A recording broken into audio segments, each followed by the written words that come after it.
Millionaire gave $1 to girl who sold candy. You look just like my dad. He turned around and froze. Before we dive into the story, drop a comment below and tell us where you're watching from. Enjoy the story. The autumn breeze swept through Manhattan's financial district, scattering fallen leaves across the concrete sidewalks. Jonathan Reed emerged from the gleaming glass tower of Reed Investments, straightening his custom Armani tie as the doorman nodded respectfully. At 42, Jonathan had everything money could buy: a penthouse overlooking Central Park, a collection of vintage cars, and a reputation as Wall Street's most formidable investor. But something was missing. It gnawed at him in the quiet hours, an emptiness no acquisition could fill. "The Norton merger is finalized, sir," his assistant called, hurrying behind him with a leather portfolio. "The board is impressed. Initial projections show a 30% return."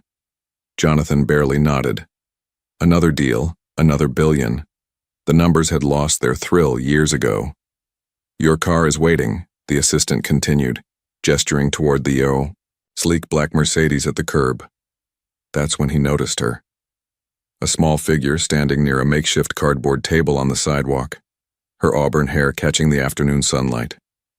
A little girl, no more than 6, arranging homemade treats. With careful determination, something about her stopped him mid-stride. "I'll walk," Jonathan said, dismissing his bewildered assistant with a wave.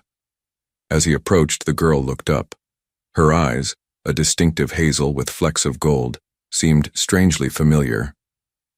"Hello, mister," she said, her voice small but clear. "Would you like to buy a cookie? They're really good and only $1. Jonathan studied her weathered table with its hand-lettered sign. "Homemade cookies. Help my grandma get better." "What's your name?" he asked, kneeling to her, level despite his $1,000 suit. "Lily Anderson," she replied, straightening proudly. "My grandma taught me how to bake, but she's sick now, so I'm helping." "That's very brave," Jonathan said, something unfamiliar tightening in his chest. "I'll take them all." Lily's eyes widened. "All of them? Really?" As Jonathan handed her several crisp bills, Lily fumbled with her apron pocket. A small photograph slipped out, landing face up on the sidewalk between them. Jonathan reached for it automatically, then froze. The face staring back was his own. Younger, laughing, his arm around a beautiful woman he hadn't allowed himself to remember for nearly a decade. "That's my daddy," Lily said simply, taking the photo back. "I never met him, but Mommy said he was special. Before she went to heaven, she told me he'd come help us someday." She tucked the picture carefully away. "Grandma doesn't know I carry it." Jonathan couldn't speak, couldn't move. The world narrowed to this small girl with his eyes, his mother's auburn hair. "Thank you for buying my cookies, mister," Lily said, gathering her earnings carefully. "Grandma will be so happy." A single tear slipped down Jonathan's cheek as the realization crashed over him like a wave. This was his daughter. Jonathan sat in his penthouse that evening, his mind racing with memories long suppressed. The city lights twinkled beyond his floor-to-ceiling windows, but he saw only shadows from 10 years ago. Caroline Anderson. Even thinking her name brought a tightness to his chest. They'd met at a university fundraiser. Him, a rising financial star. Her, a passionate English literature professor with dreams of writing children's books. Her laughter had cut through, the pretentious chatter drawing him like gravity. "Investments," she'd said when he explained his work. "So you're in the business of future possibilities." For 6 months, they'd created their own world. Weekend trips to small coastal towns, long discussions about books she loved, cooking disasters in his bachelor apartment. Caroline had awakened something in him, a longing for simplicity, for connection beyond transactions. Then came the London opportunity, a chance to establish European operations, to triple his wealth within years. "Take it," his Uncle Harrison had insisted during their weekly dinner. "You can't waste your talent on distractions." Harrison had raised Jonathan after his parents' death, instilling ambition as religion. His mentor, his only family. "Caroline is special," Jonathan had confessed. Harrison's face had hardened. "Your father had special too," That's why he died broke, leaving you nothing but debt I had to clear. The memory of his final night with Caroline resurfaced, her small apartment filled with the scent of jasmine tea. I've been offered Paris, she'd said hopefully. A visiting professorship. It's not far from London, but Harrison had already arranged everything. Exclusive meetings, society introductions, a strategic dating plan with the daughter of a shipping magnate. I need to focus on my career, Jonathan had told Caroline. This requires my complete attention. The hurt in her eyes still haunted him. So, this was just temporary for you? He'd left the next day. No proper goodbye. Just a coward's note and flowers. 3 unanswered calls from her came in that first week abroad, then silence. By the time he returned to New York 2 years later, he'd convinced himself it had been the right choice. His European success had cemented his reputation. Harrison had introduced him to Eleanor, who understood his world perfectly. Their engagement had seemed inevitable until she ended it, claiming he could never truly love anyone. Jonathan stared at his phone, the number for Caroline's old university already dialed. Would they have information about her, about their daughter? The shock of that reality, a child, his child, sent him pacing across Brazilian hardwood floors. Lily's face, those familiar eyes, the photograph. His phone rang, interrupting his thoughts. Harrison's name flashed on the screen. Just checking on tomorrow's board meeting, his uncle said when he answered. The Singapore investors, I need to reschedule, Jonathan interrupted. A pause. Are you ill? No, something's come up. What could possibly be more important than the Singapore deal? Everything, Jonathan realized. Everything was more important than another deal. I'll tell you tomorrow, he said, ending the call before Harrison could protest. The night stretched before him, filled with questions only Caroline could have answered. Caroline, who was gone forever, leaving their daughter selling cookies on a Manhattan street. Morning light filtered through motorized blinds as Jonathan's alarm chimed precisely at 5:30 a.m. For the first time in years, he was already awake, having barely slept. The face of a little girl with his eyes haunted his thoughts. His morning routine felt suddenly meaningless. The precisely timed workout, the custom-blended protein shake, the Bloomberg terminals chirping market updates from 3 continents.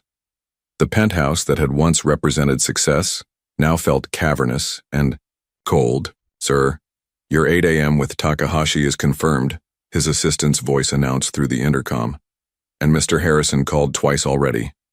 Cancel everything except the Singapore call, Jonathan replied, surprising himself. He never canceled meetings. His phone buzzed again. Harrison. Jonathan let it go to voicemail. Instead, he pulled out his laptop and typed, Caroline Anderson, English professor. The search yielded academic publications, a faculty photo from years ago, and then an obituary from last year. His stomach dropped. It was real. Caroline was gone. The obituary mentioned her daughter Lily and mother Margaret, but little else. No mention of him. Why would there be? Determined now, Jonathan made another search. Margaret Anderson, New York. Among several results, a medical fundraising page caught his eye. Help Grandma Margaret Beat Cancer, with a small photo of Lily and an elderly woman with Caroline's smile. The campaign had raised barely $2,000 of its $150,000 goal. His intercom buzzed again. Sir, Mr. Harrison is in the lobby insisting on seeing you. Jonathan sighed. Send him up. Minutes later, Harrison Reed strode in, immaculate in his tailored suit despite being in his 70s. The man who had raised him, guided his career, been his only family since age 12. What's this about canceling meetings? Harrison demanded, without preamble. The Singaporean specifically requested you. I met someone yesterday, Jonathan said slowly. A little girl selling cookies on 5th Avenue. Harrison's expression remained impassive. And this relates to business? How exactly? She had a photograph, Harrison, of me, with Caroline Anderson. A flicker of something, recognition, concern. crossed Harrison's face before disappearing. The professor from years ago? What of it? The girl is mine, my daughter. Harrison settled into a chair, his face unreadable. You can't know that. She has my eyes, my mother's hair. So do thousands of people in this city. Harrison's voice sharpened. This has scam written all over it. Some woman coaches her daughter to approach a wealthy man. Caroline is dead, Jonathan interrupted. Cancer last year. A pause. Then, I'm sorry to hear that, but this doesn't change the facts. You need proof before upending your life over a photograph. Jonathan stared out at the Manhattan skyline, buildings he partially owned, streets named after past Reeds. I'm going to find out. Harrison stood, straightening his jacket. Of course you should investigate. Discreetly. I'll have our security team. No, Jonathan said firmly. This is personal. After Harrison left, promising to reschedule the meetings himself, Jonathan found the address from the fundraising page. A modest apartment in Brooklyn, worlds away from his Manhattan empire. He changed from his business suit into casual clothes, something he rarely wore, and headed for the elevator. For the first time in a decade, the markets would have to wait. Something infinitely more valuable had appeared in his life.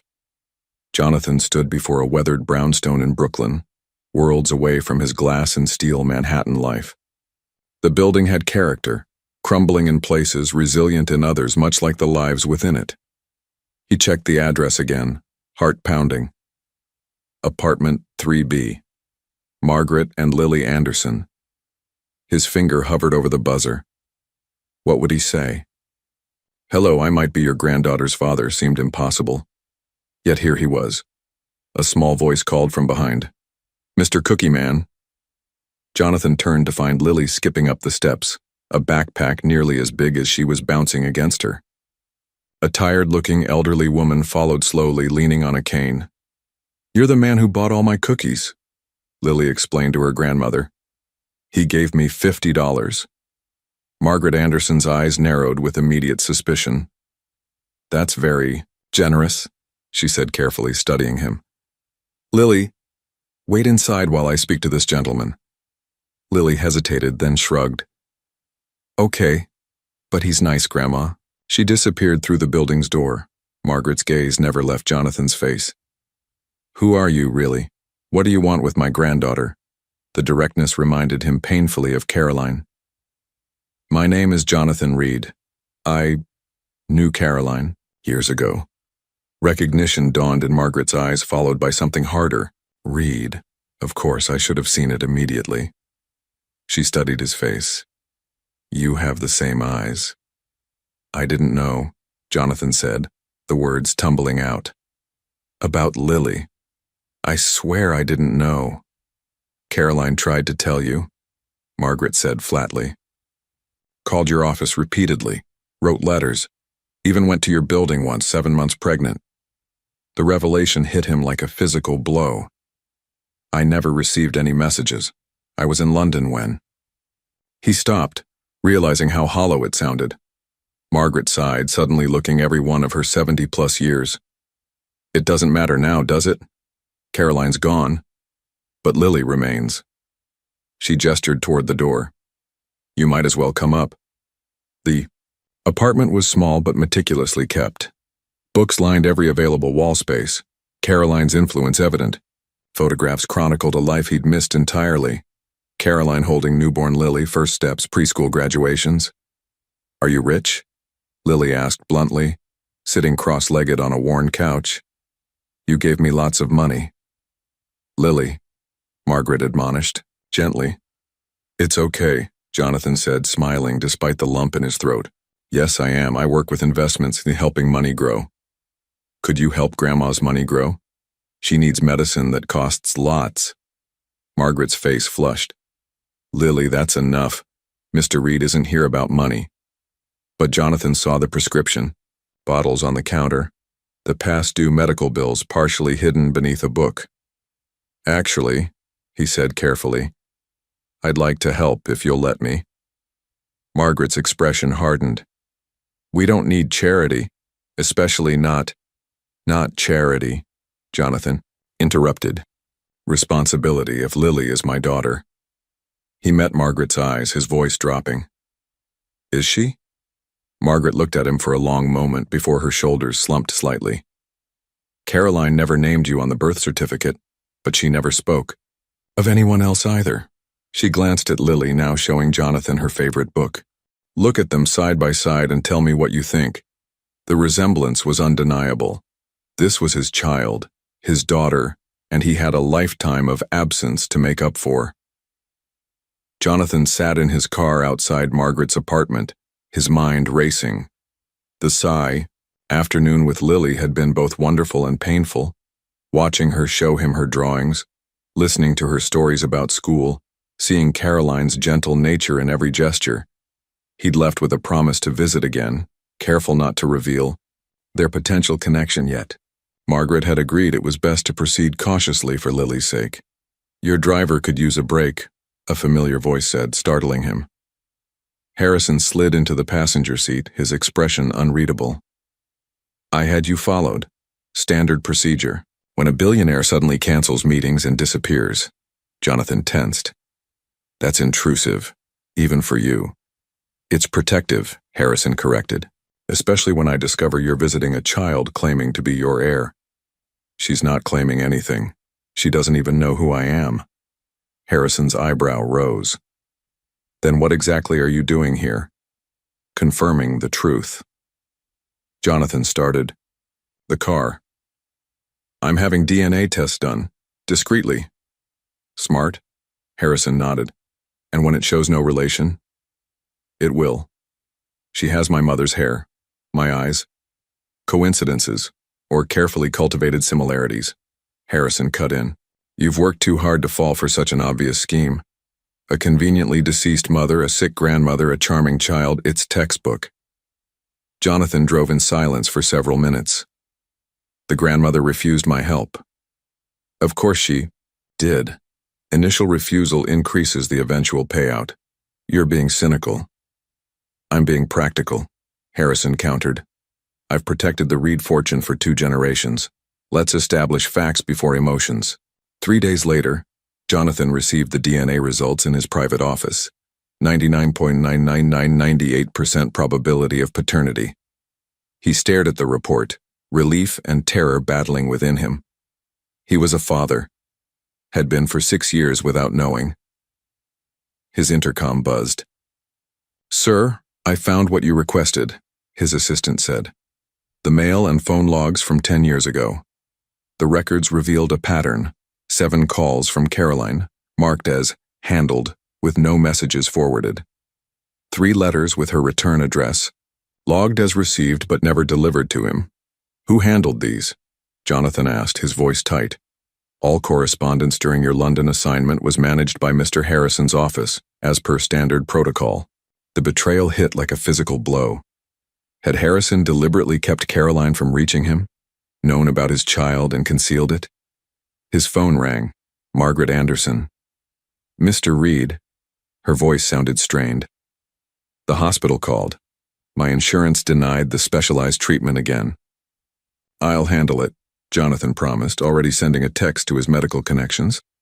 There's something else, Margaret continued. Someone came asking questions about us.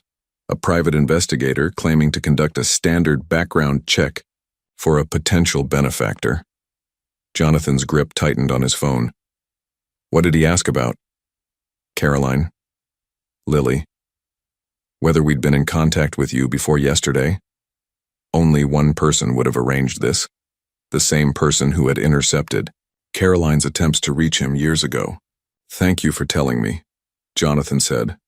I'll take care of everything. And Margaret, I got the test results. A long silence followed. I never doubted it, she finally said. You have the same determination in your eyes.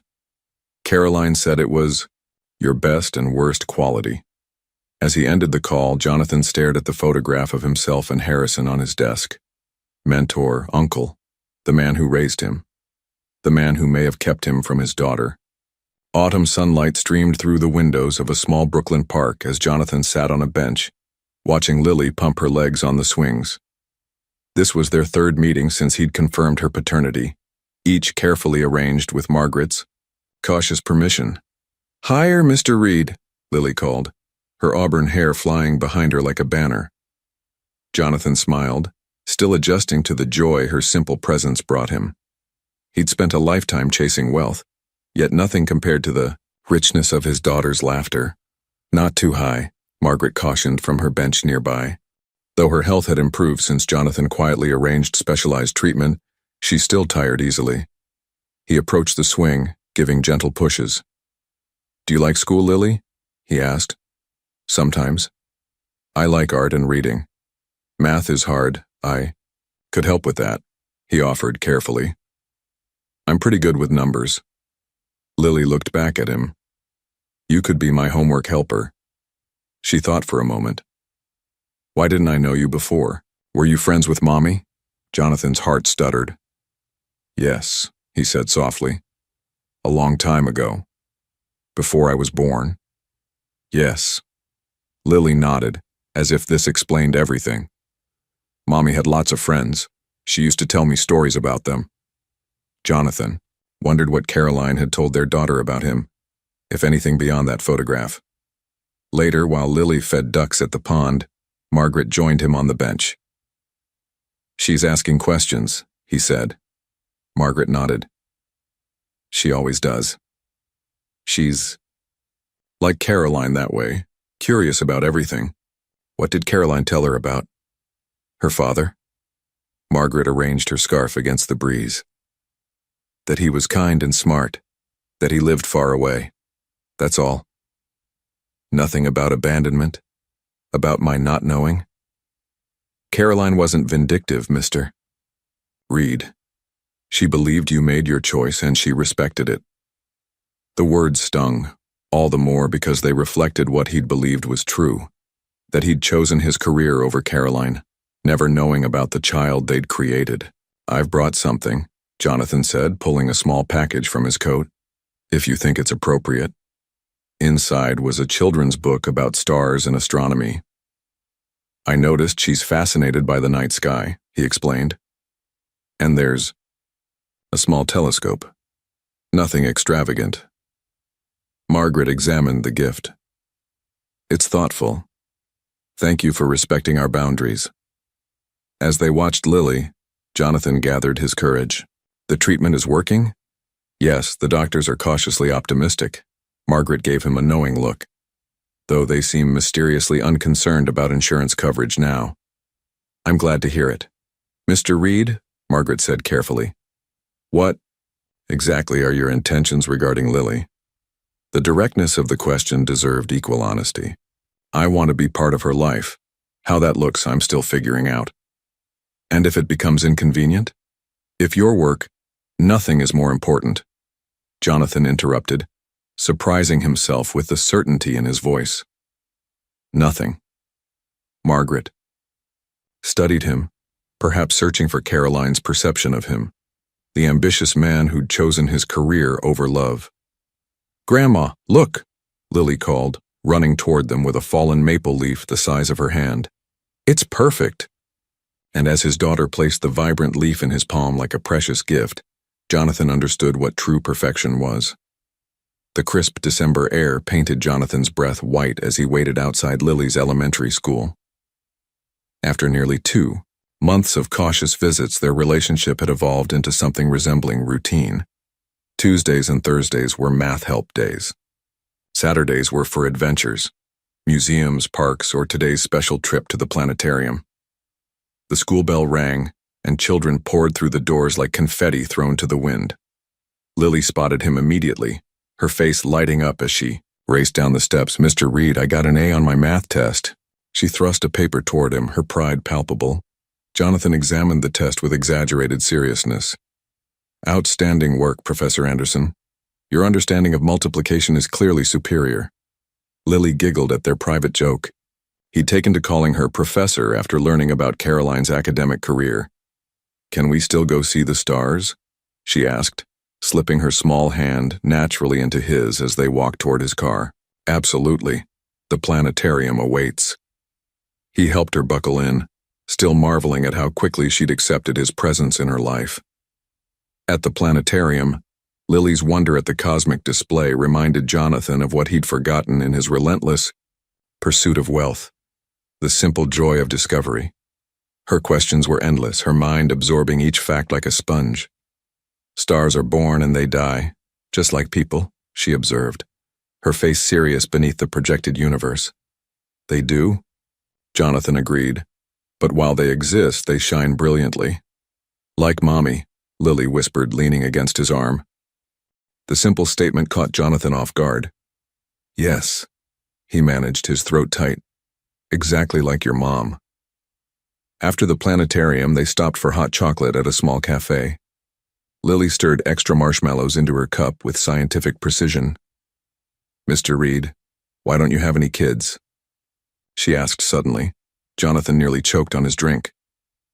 Well, I've been very busy with work. Too busy for a family? The innocent question struck at his core. I thought I was, he admitted. I was wrong. Lily nodded as if this made perfect sense. Grandma says work is important, but people are importanter. Your grandmother is very wise. Later, as he dropped Lily home, Margaret invited him in for the first time without Lily's prompting. She talks about you constantly, Margaret said as they watched Lily arrange her new constellation chart on her bedroom wall. The planetarium, the math help, everything. She's extraordinary, Jonathan said. Caroline did an amazing job. Yes, she did. Margaret hesitated. I've been thinking, Christmas is coming. If you'd like to join us for dinner, I'd be honored, Jonathan said quickly, before she could reconsider. As he prepared to leave, Lily suddenly ran to him with a crayon, drawing stick figures holding hands beneath a starry sky. It's us, she explained, pointing. You, me, Grandma, and Mommy as a star watching over us. Jonathan stared at the simple drawing, emotion threatening to overwhelm him. Do you like it? Lily asked, uncertain. He knelt to her level. It's the most beautiful thing anyone has ever given me. Driving home, Jonathan kept glancing at the drawing on his passenger seat. For the first time in his adult life, he was learning what truly mattered, not through boardroom victories or market conquests, but through the wisdom of a 6-year-old girl who somehow saw the universe with greater clarity than he ever had. A soft knock at his office door interrupted Jonathan's thoughts. It was late, nearly 9 p.m., and the Reed Investments building had emptied hours ago. Come in, he called, expecting his assistant with the Singapore reports. Instead, Margaret Anderson stood in the doorway, looking out of place against the sleek corporate backdrop. She carried a weathered shoebox. Margaret, Jonathan rose quickly. Is everything all right? Lily, she's fine, Margaret assured him. With a neighbor. I needed to see you alone. Jonathan gestured to the sitting area away from his imposing desk. In the 3 months since he'd discovered Lily, he and Margaret had developed a cautious respect, their shared love for the child bridging their differences. The treatment is working well, Margaret said, settling carefully onto the leather sofa. The doctors are quite optimistic. I'm glad to hear it. Margaret placed the shoebox between them. Christmas is next week. Lily's excited about your visit. Jonathan smiled. I've been thinking about gifts. Nothing extravagant, he added quickly. I remember your rules. That's partly why I'm here. Margaret's hands rested protectively on the box. Before you become more involved in her life, there are things you should know, things Caroline would want you to understand. She opened the box, revealing dozens of envelopes, all addressed to Jonathan Reed at various addresses. His New York office, his London office, even his old apartment. She wrote to you. For years. Margaret selected one envelope. This was the first when she discovered she was pregnant. Jonathan took it with trembling hands. The postmark dated 7 months after he'd left for London. Inside was Caroline's handwriting. Elegant, thoughtful, painfully familiar. Jonathan, I've written this letter a dozen times in my mind. There's no easy way to say this. I'm pregnant. Our child, yes ours, will arrive in February. I know we ended things and you've made your choice, I respect that. I'm not writing to disrupt your life or make demands. I simply believe you have the right to know. If you want no part of this child's life, I understand. I'm prepared to handle everything, but if some part of you wants connection with this baby, the door is open. Always. Caroline Jonathan read it twice, his vision blurring with unshed tears. I never received this. None of them. I know that now, Margaret said quietly. Caroline didn't. She thought you'd read them and chosen silence. Why bring these now? Margaret selected another envelope because of this one. Caroline wrote it in the hospital a week before she died. She asked me to keep it until I was certain of your intentions toward Lily. This letter was written in shakier handwriting. Jonathan, if you're reading this, I'm gone, and you've somehow found your way to our daughter. I never told Lily the full truth, that I tried to reach you, that I believed you didn't want us. I simply said her father lived far away. She deserves to form her own opinion of you. I forgive you, Jonathan. Life is too short for bitterness. If you found Lily, if you're reading this, I believe you're ready to be the father she deserves. Love her, that's all I ask. Caroline. Single tear slipped down Jonathan's cheek. She never knew I would have come back for them. No, Margaret confirmed, but she hoped someday you might find your way to Lily. And you have. In that moment, surrounded by letters he should have received years ago, Jonathan understood what he needed to do next. Christmas brought a gentle snowfall to New York, transforming the city into a wonderland of white. Jonathan stood at his penthouse window, watching the flakes dance in the wind. In 3 hours he would join Lily and Margaret for dinner, his first real Christmas in years. The doorbell rang, interrupting his thoughts. His interior designer stood waiting, portfolio in hand. Mr. Reed, I've completed the designs as requested, she said, spreading drawings across his dining table. Though I must say, children's rooms are not typically my specialty. Jonathan examined the renderings of what would become Lily's room in his penthouse. He'd given specific instructions: walls the color of the sky at twilight, constellation patterns, on the ceiling that would glow in the dark, and built-in bookshelves for her growing collection. It's perfect, he said. When can construction begin? After the holidays. We'll need 3 weeks, maybe 4. Make it 2, Jonathan replied, whatever it costs. After she left, he returned to wrapping Lily's gifts: a children's astronomy encyclopedia, a handcrafted wooden music box that played Clair de Lune. Margaret had mentioned it was Caroline's favorite, and a silver bracelet with a tiny star charm. Nothing extravagant, as promised.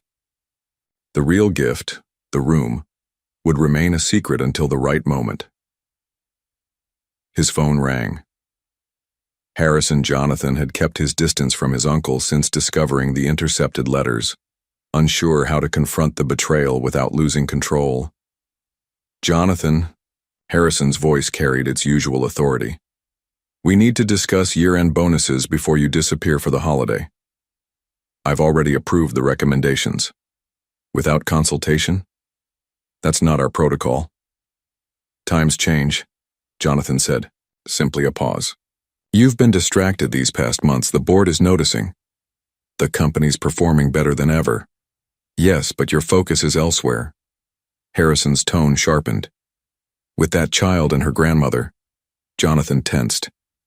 Her name is Lily, and yes, I'm spending time with my daughter. The word hung between them, the first time Jonathan had openly acknowledged his paternity to Harrison. You can't be certain. DNA doesn't lie, Harrison. Jonathan cut him off. Unlike people who intercept personal communications. Silence stretched between them. Finally, Harrison sighed. We should discuss this in person. After the holidays, Jonathan replied, ending the call. Later, stepping into Margaret's modest apartment, Jonathan felt a warmth no designer could replicate. Twinkling lights adorned a small tree. Delicious aromas filled the air. And Lily, wearing a red velvet dress, launched herself into his arms. You came, just like you promised. Of course I did. He presented his carefully wrapped gifts.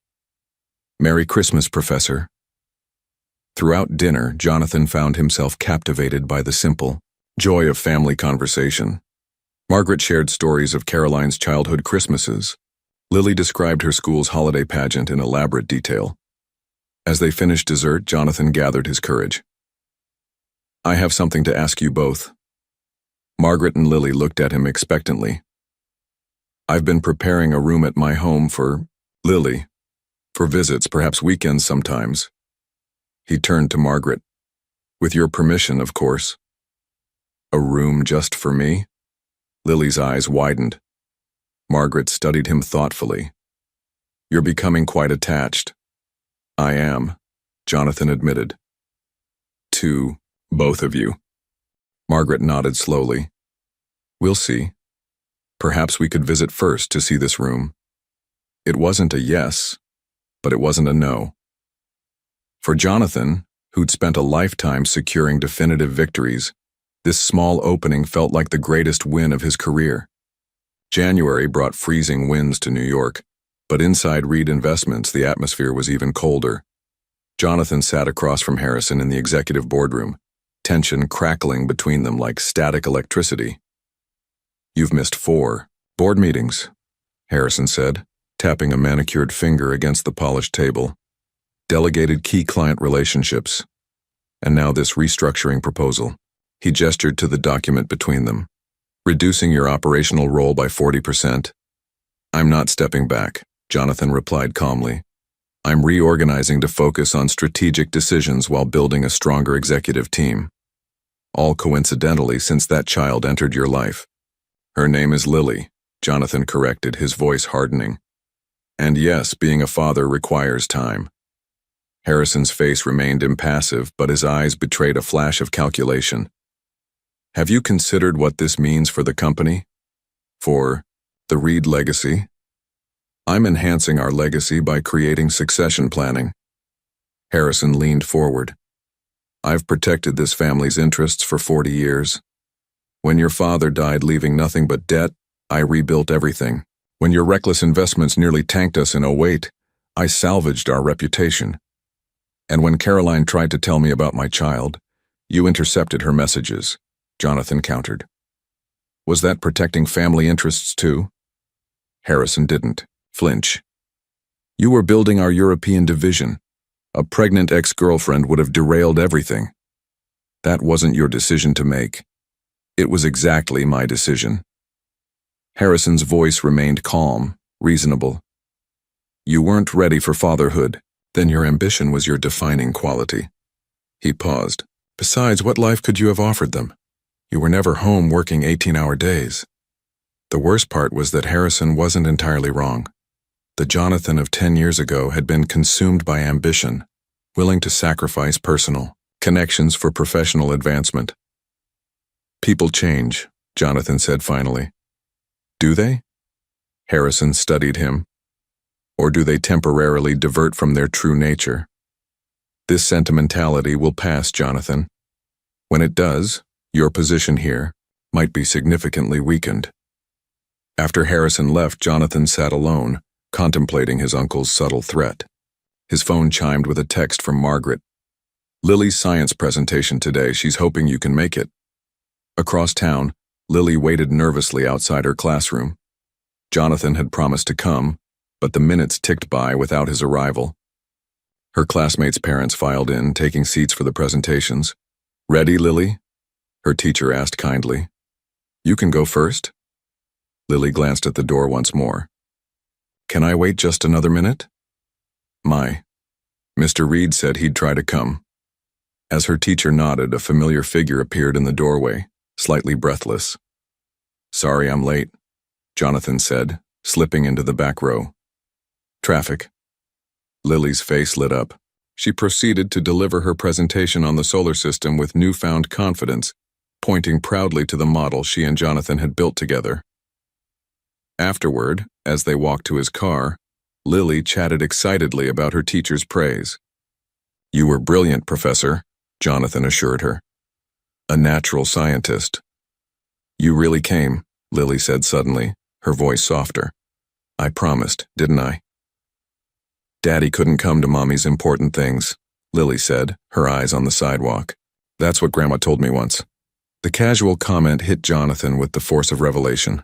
Lily still referred to her unknown father and Mr. Reed as separate people. The time for truth was approaching, but he needed to be certain nothing could threaten their fragile connection, especially not Harrison. For Jonathan Reed, whose life had been defined by boardrooms and billion-dollar deals, nothing could have prepared him for the call that came at 2 a.m. "It's Margaret," the strained voice said when he answered. "I'm at Mount Sinai. The doctors found complications."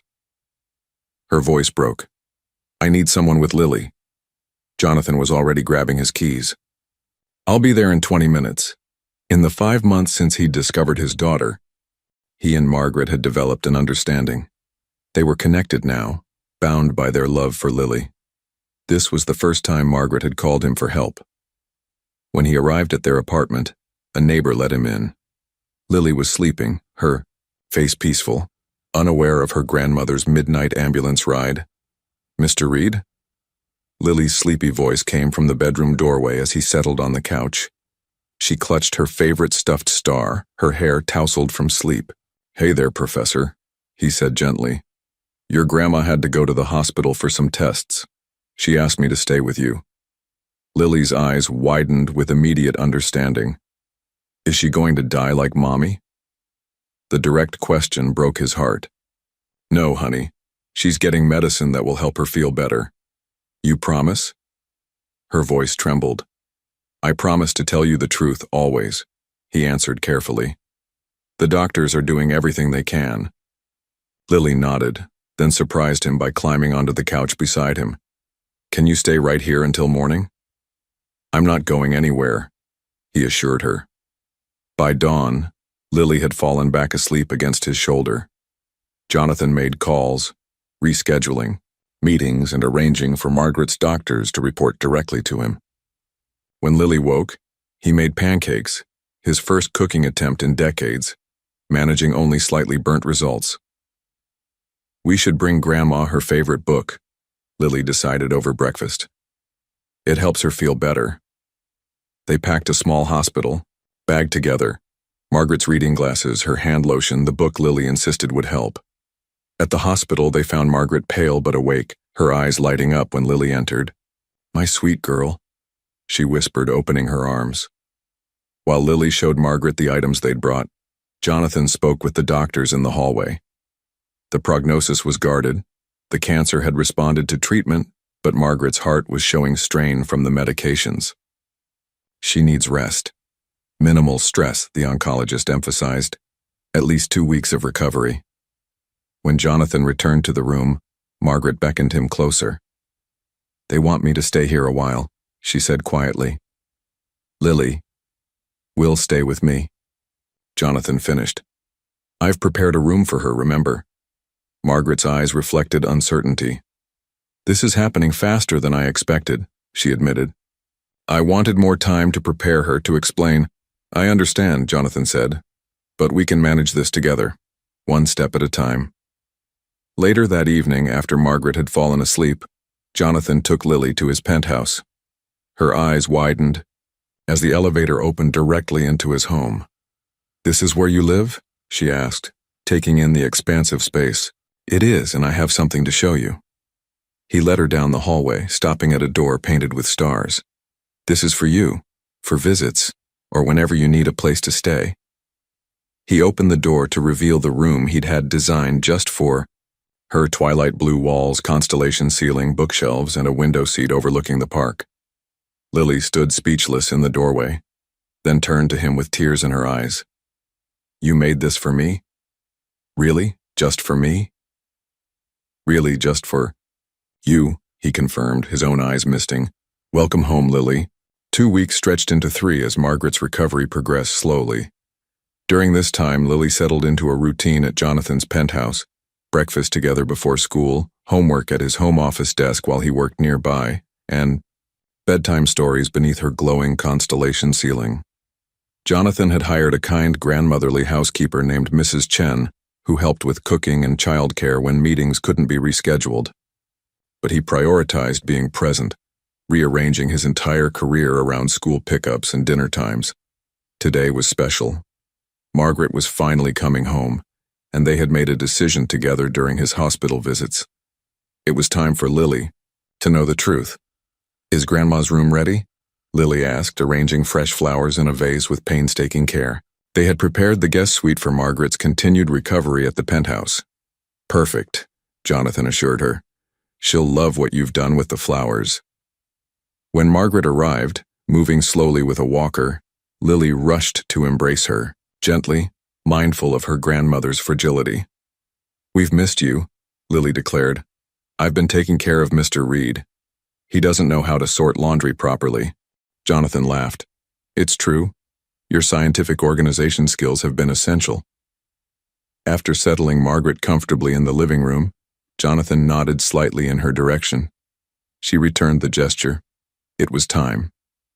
"Lily," Jonathan began, sitting beside her on the sofa.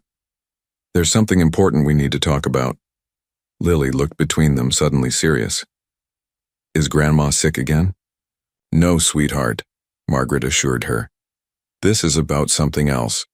Something about you and Mr. Reed." Jonathan took a deep breath. "Lily, do you remember the photograph you showed me? The day we first met when you were selling cookies?" Lily nodded. "Mommy's picture, with my daddy." "That man in the picture," Jonathan said gently, "is me." Silence filled the room as Lily's eyes widened, darting between his face and the memory of the photograph. "You're my daddy?" she finally whispered. "Yes." Jonathan's voice caught. "I am. But you never came before. Mommy said Daddy lived far away." Margaret leaned forward. "He didn't know about you, Lily. Your mommy tried to tell him, but the messages got lost." "When I found you that day with your cookies," Jonathan continued, "I realized who you were. I've been trying since then to be the father you deserve." Lily's brow furrowed as she processed this revelation. "Is that why you made me a room and help with my homework?" "Yes, because I love you very much. But you didn't know me before," Lily said, her voice small. "I didn't," Jonathan admitted. "And I'm so sorry for all the time I missed. If I had known about you, Lily, I would have been there from the very beginning." Lily considered this with the serious contemplation only a 6-year-old could manage. "Grandma, did you know he was my daddy?" "Yes, sweetheart, your mother told me." "Were you mad at him?" Margaret smiled gently. "For a while. But then I saw how much he cares about you." Lily turned back to Jonathan, her expression unreadable. Then, with the directness of childhood, she asked the question that mattered most to her. "If you're my daddy, can I call you Dad now instead of Mr. Reed?" Jonathan felt tears spring to his eyes. "Nothing would make me happier." Lily nodded decisively, then climbed onto his lap and wrapped her arms around his neck. "I always wanted a dad," she whispered against his shoulder. Outside the window, snow began to fall over Manhattan, covering the city in a blanket of white possibility. Inside, a family, unconventional and newly formed, had just taken its first real step toward healing. February brought warmer days and new rhythms to the Reed household. The transition hadn't been entirely smooth. Lily had moments of confusion and occasional tears for her mother, but she had embraced Jonathan as her father with remarkable openness. Margaret continued to recover, her presence providing stability during this period of change. For Jonathan, fatherhood transformed his entire existence. Board meetings were scheduled around school events. Business trips were shortened or delegated. His phone now contained more pictures of science projects and ballet poses than stock charts. "Daddy, look," Lily called from the breakfast table, where she was completing a math worksheet. "I figured out the pattern." Jonathan smiled at the still new term of endearment. "Excellent work, Professor. You're a natural with patterns." "Like you," Margaret observed from her seat by the window where she was regaining strength daily. "Caroline always said you could see connections others missed." The mention of Caroline brought a familiar ache. Jonathan often wondered what she would think of their co-parenting arrangement, of his belated entry into Lily's life. His phone buzzed. Harrison again. His uncle had been surprisingly quiet since Jonathan's reorganization of the company, but lately had been insisting on a private meeting. "We should discuss the Singapore expansion," Harrison's text read, "and other family matters. Dinner tonight?" Jonathan hesitated. Harrison was still legally his business partner, and despite everything, the only family he'd known before Lily. He needed to address the intercepted letters, to understand why Harrison had kept him from his daughter. "I'll be there," he texted. Back that afternoon, after dropping Lily at her ballet lesson, Jonathan visited his lawyers to finalize adoption paperwork. Though Lily was biologically his, she had no legal connection to him, a situation he intended to remedy. "Everything appears in order," the attorney confirmed. "With Ms. Anderson's support and the DNA confirmation, this should proceed smoothly." Jonathan felt a weight lift. Soon Lily would legally be a Reed. He picked her up from ballet, delighting in her enthusiastic demonstration of new steps in the car. At home, Margaret noticed Lily seemed unusually tired during dinner. "Are you feeling all right, sweetheart?" she asked as Lily pushed her food around. "My tummy feels funny," Lily admitted, "and I'm really sleepy." Jonathan felt her forehead. "No fever. Maybe you're just tired from ballet." By bedtime, Lily seemed better after a warm bath, though still quieter than usual. After tucking her in, Jonathan prepared to meet Harrison. "You're sure you don't mind staying with her?" he asked Margaret. "Of course not," she assured him. "Mrs. Chen is here too. Go handle your business." Harrison had chosen an exclusive restaurant in Tribeca, the kind that catered to power brokers requiring privacy. He stood as Jonathan approached the table, looking every bit the patriarch he considered himself to be. "You look well," Harrison observed. "Parenthood agrees with you." "It does," Jonathan replied simply, taking his seat. They ordered drinks, exchanging surface-level pleasantries about business matters. Finally, Harrison placed a folder on the table. "I've been reviewing our corporate structure," he said. "These reorganizations you've implemented, they make sense. I was wrong to resist them." Jonathan raised an eyebrow, surprised by the concession. "You've built redundancies, strengthened the executive team," Harrison continued. "The company doesn't suffer when you take time for personal matters. I'm glad you see that now." Harrison swirled his bourbon thoughtfully. "Family is complicated, Jonathan. Sometimes protecting someone means making difficult decisions for them. Like intercepting Caroline's letters?" Jonathan kept his voice level despite the anger still simmering beneath. Harrison didn't flinch. "I thought I was acting in your best interest." "You had no right." "Perhaps not," Harrison interrupted, "but consider where you'd be if I hadn't. A struggling young father, career derailed, resentful of responsibilities you weren't ready for." Before Jonathan could respond, his phone rang. Margaret's number. He answered immediately.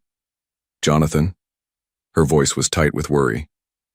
"Lily's very ill, high fever, vomiting. It came on suddenly." "I'm on my way," he said, already standing. Harrison rose too. "The child is sick?" "Lily. Her name is Lily," Jonathan corrected automatically, throwing cash on the table. "And yes, she's ill." Something in Harrison's expression, a flicker of calculation quickly masked by concern, triggered a suspicion in Jonathan's mind. He'd seen that look before when deals were being manipulated. "You know," Jonathan said slowly, "this is the second time Lily's been unexpectedly ill. The first was after you visited the penthouse last week to drop off documents." Harrison's face remained impassive. "Surely you're not suggesting—" "I don't know what I'm suggesting," Jonathan cut him off, "but I intend to find out." At home, Jonathan found Lily feverish and miserable, Margaret applying cool compresses to her forehead. Within hours, they were in the emergency room, where doctors ordered blood work and started IV fluids. "Has she ingested anything unusual?" the physician asked. "New medications? Household products?" "Nothing," Jonathan insisted. "We're very careful, but," as the doctor listed potential causes, Jonathan's suspicion crystallized into a terrible possibility. Taking out his phone, he made a call to his head of security. "I need the penthouse swept," he instructed quietly. "Every food item, every drink, and I need the security footage from the past week." All of it. By morning, Lily's condition had improved, and the results were back. Traces of a prescription medication in her system, one typically used for anxiety, but known to cause severe reactions in children. The same medication Harrison took daily. The security footage confirmed Jonathan's worst fears. During his brief visit, Harrison had lingered in the kitchen, slipping something into the container of hot chocolate mix that Lily loved. His uncle, his mentor, the man who had raised him, had deliberately poisoned his daughter. Jonathan stood at his office window, watching rain wash over Manhattan. The past 48 hours had been a nightmare. Lily's emergency room visit, the discovery of medication in her system, and the damning security footage that revealed Harrison's unthinkable betrayal. Lily was home now, recovered and happily working on art projects with Margaret, unaware of the darkness swirling around her. Jonathan had increased security, replacing all food in the penthouse and adding personnel to monitor every entrance. His intercom buzzed. "Mr. Reed, your uncle is here." "Send him in," Jonathan replied, not turning from the window. The door opened, and Harrison entered with his characteristic confidence. "Jonathan, you've been avoiding my calls." "I've been busy." Jonathan finally turned, studying the man who'd raised him, searching for signs of the monster who would poison a child. Harrison looked exactly as he always had, impeccably dressed, composed, authoritative. "Lily's feeling better, I presume?" Harrison inquired, settling uninvited into a chair. "Much better." The doctors were baffled by her sudden illness. Jonathan moved to his desk, pressing a button that locked his office door, until they found traces of benzodiazepine in her system. "Your medication, Harrison." For a fraction of a second, Harrison's composure slipped, but he recovered quickly. "How unfortunate. Children get into everything. Perhaps we have footage," Jonathan interrupted coldly, "of you putting something in her hot chocolate mix. The same mix she had before becoming ill." Silence stretched between them like a chasm. Harrison's expression hardened, calculation replacing pretense. "You've lost perspective," he said finally. "This domestic experiment was amusing initially, but it's compromising everything we've built." "You poisoned my daughter," Harrison waved dismissively. "A calculated dose, enough to cause symptoms that might suggest instability in the home. Nothing permanent." Jonathan felt bile rise in his throat. "Why?" "The adoption papers crossed my desk," Harrison replied matter-of-factly. "You're making her a legal heir to the Reed fortune, my fortune, which I spent decades building while raising you." "So this was about money?" Jonathan's voice rose. "You nearly killed a child for money?" "Don't be dramatic, it was about control," Harrison corrected. "About bringing you back to reality. This paternal fantasy was fine as a diversion, but making her a Reed changes everything. It changes nothing about your situation." Harrison laughed coldly. "Doesn't it? The board already whispers about your divided focus. Now you're installing a child, an outsider, as heir to an empire she had no part in building. What happens? To my legacy." "Your legacy," Jonathan repeated, disgust evident. "Was stealing a child from her father part of that legacy? Intercepting Caroline's letters? Keeping me from my daughter for 6 years?" "I did what was necessary," Harrison insisted. "That woman would have ruined everything. You weren't ready." "That wasn't your decision to make." "Everything in your life has been my decision."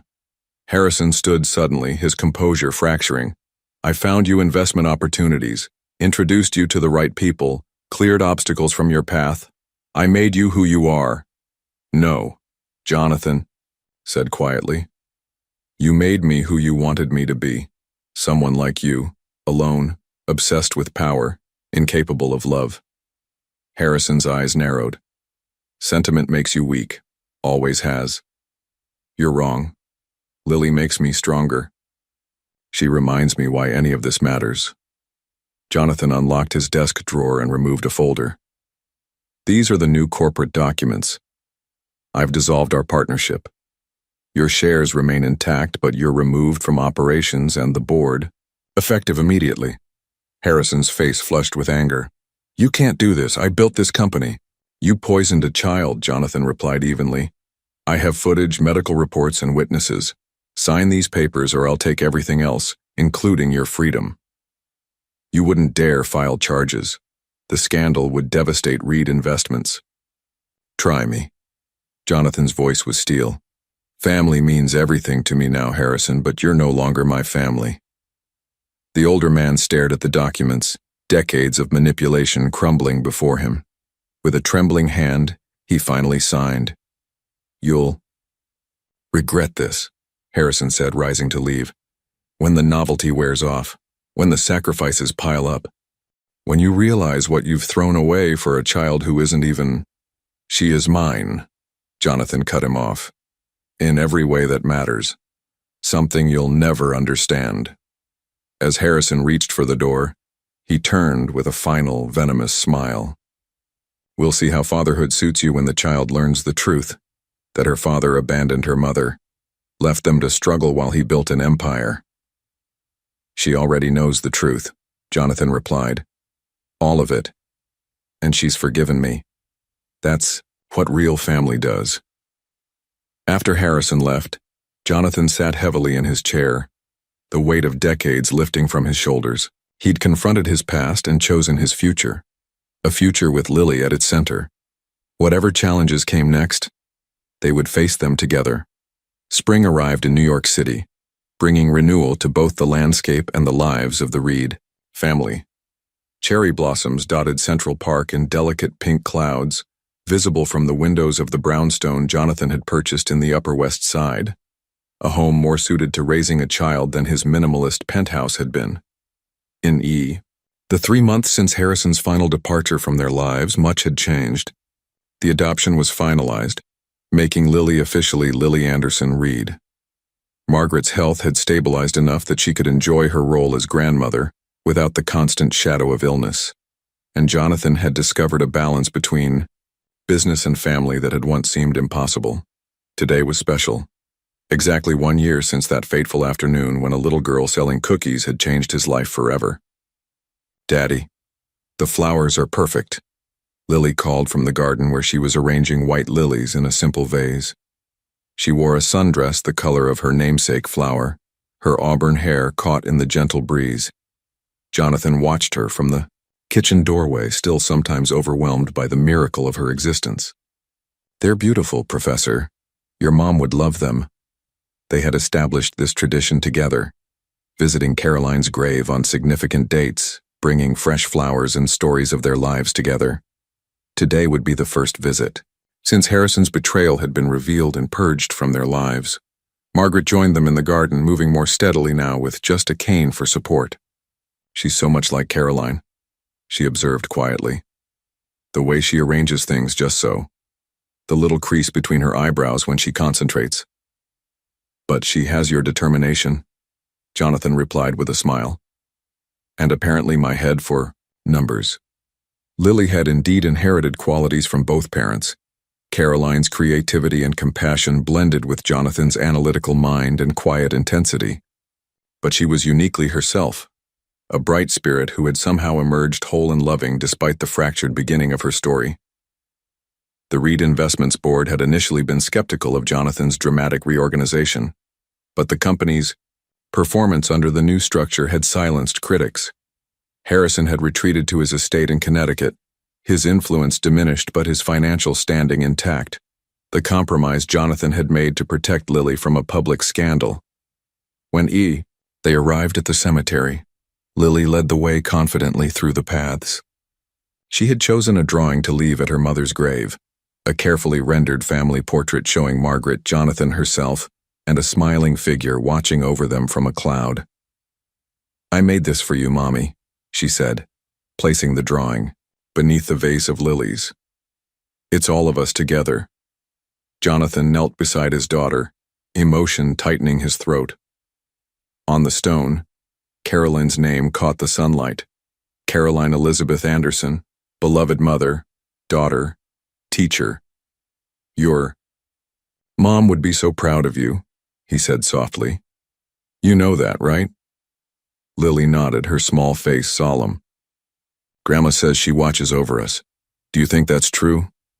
I do, Jonathan said, surprising himself with his certainty. I think she brought us together. Even though you and Mommy couldn't be together when I was born? This was a question they'd discussed often during quiet moments, how sometimes love stories didn't follow simple paths, how adults made mistakes, how timing and circumstance could separate even people who cared deeply for each other.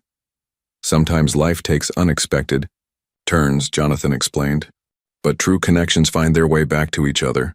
Your mom made sure I would find you even after she was gone. Lily considered this, then turned to face her father fully. I'm glad you found me, even if it took a really long time. So am I, Professor. More than you'll ever know. They stayed by Caroline's grave for nearly an hour, Lily sharing stories about school, Jonathan adding memories of Caroline from their brief time together. Margaret occasionally wiped away tears, but they were no longer tears of bitterness or loss. Rather, they acknowledged the beauty of this unlikely family that had formed from fragments. As they prepared to leave, Lily suddenly wrapped her arms around the headstone in a gentle hug. Thank you for my daddy, she whispered to her mother's memory. I'm taking good care of him just like you asked me to. Jonathan blinked back tears. Caroline's last letter had indeed asked Lily to take care of him if they ever found each other. A final act of forgiveness and hope from a woman who had every reason to resent him.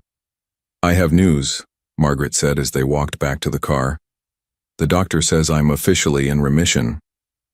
Jonathan embraced her, genuine relief flooding through him. That's wonderful. Does that mean you're all better? Lily asked, her face brightening. It means the medicine worked, Margaret explained. I'll need to be careful, but yes, much better. In the car, Lily fell asleep against her grandmother's shoulder, peaceful after the emotional visit. Jonathan drove carefully through the city streets, occasionally catching Margaret's eye in the rearview mirror. You've come a long way, she observed quietly, from the man Caroline described to me years ago. I hope so, Jonathan replied. I'm trying to be worthy of them both. Margaret nodded thoughtfully. Caroline would approve of the father you've become. Different from what either of you imagined, perhaps, but right all the same. As they arrived home, Jonathan carried the sleeping Lily inside. Her room, designed with constellations like the penthouse version but warmer, with window seats and bookshelves built to grow with her, was the heart of their new home. Tucked her in gently, brushing a strand of hair from her peaceful face. On her bedside table sat three treasures: the photograph of Jonathan and Caroline that had revealed their connection, the star charm bracelet he'd given her for Christmas, and a small worn book of poetry that had been Caroline's favorite. Past, present, and future, all contained in this small sanctuary created for a child who had unintentionally saved him from a life of hollow success. Sleep well, my star, he whispered, using the nickname that had evolved naturally between them. Outside Lily's room, Jonathan paused in the hallway, taking in the transformation of his life. The walls that had once displayed expensive art now held Lily's drawings, family photographs, and height markers tracking her growth. The sounds of the home, Margaret humming in the kitchen, the distant ticking of the grandfather clock they'd found at an antique store during a weekend adventure, created a symphony more valuable than any business acquisition. He had spent decades building a fortune, only to discover that his greatest treasure had been waiting on a sidewalk with homemade cookies and her mother's forgiveness in her pocket. Thank you, Caroline, he whispered to the woman who had loved him enough to leave the door open for him to find his way home, even if that journey had taken 10 years and a chance encounter to complete. Some fortunes, Jonathan Reed had learned, could never be measured in dollars.